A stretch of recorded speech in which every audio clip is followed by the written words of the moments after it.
ক্যানিং পূর্ব বিধানসভা কেন্দ্র থেকে প্রতিদ্বন্দ্বিতা করবেন আরাবুল ইসলাম সাহেব। ভাঙড় বিধানসভা কেন্দ্র থেকে প্রতিদ্বন্দ্বিতা করবেন মোহাম্মদ নওশাদ সিদ্দিকী।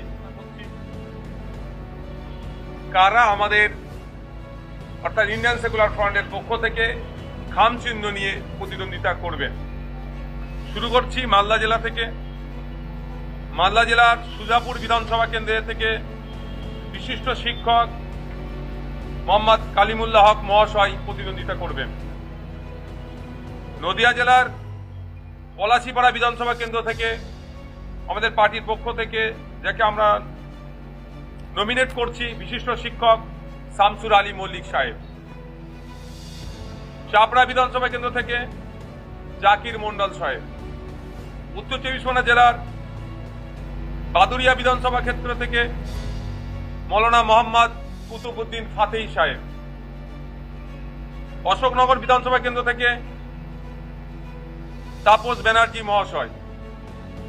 আমডাঙ্গা বিধানসভা কেন্দ্র থেকে বিশ্বজিৎ মাইতি মহাশয়। মধ্যমগ্রাম বিধানসভা কেন্দ্র থেকে প্রিয়াঙ্কা বর্মন মহাশয়া। দেগঙ্গা বিধানসভা কেন্দ্র থেকে মোহাম্মদ মফিদুল হক শাহাজি, যাকে আমরা মিন্টু শাহাজি নামে জানি। হাড়োয়া বিধানসভা কেন্দ্র থেকে আইনজীবী পিয়ারুল ইসলাম সাহেব। বসিরহাট উত্তর বিধানসভা কেন্দ্র থেকে মোহাম্মদ মুসা কালিমুল্লাহ সাহেব।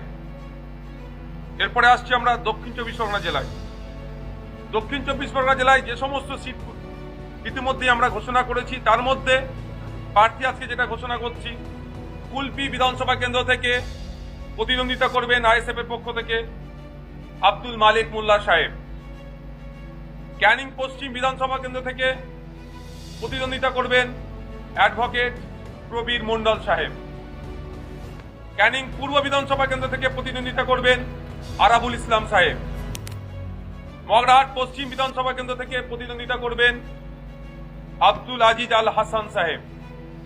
ভাঙড় বিধানসভা কেন্দ্র থেকে প্রতিদ্বন্দ্বিতা করবেন মোহাম্মদ নওশাদ সিদ্দিকী। তারপরে আসছি আমরা হুগলি। হরিপাল বিধানসভা কেন্দ্র থেকে প্রতিদ্বন্দ্বিতা করবেন আইএসএফ এর পক্ষ থেকে শেখ মুজাফফর আলী, যাকে আমরা মাজাদা নামেও চিনি। খানাকুল বিধানসভা কেন্দ্র থেকে প্রতিদ্বন্দ্বিতা করবেন শেখ সাদ্দাম হোসেন। এরপরে আসছি আমরা পূর্ব মেদিনীপুর।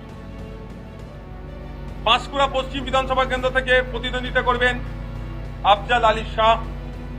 নন্দীগ্রাম বিধানসভা থেকে প্রতিদ্বন্দ্বিতা করবেন বিশিষ্ট শিক্ষক ও মৌলানা মোহাম্মদ সবে মিরাজ খান। পশ্চিম মেদিনীপুর জেলার শালবনী বিধানসভা থেকে প্রতিদ্বন্দ্বিতা করবেন বিশিষ্ট শিক্ষক পীযূষ হাসদা মহাশয়। পশ্চিম বর্ধমানের বারাবণী বিধানসভা থেকে প্রতিদ্বন্দ্বিতা করবেন বিশ্বজিৎ বাউরি, বাপি বাউরি নামে যিনি পরিচিত।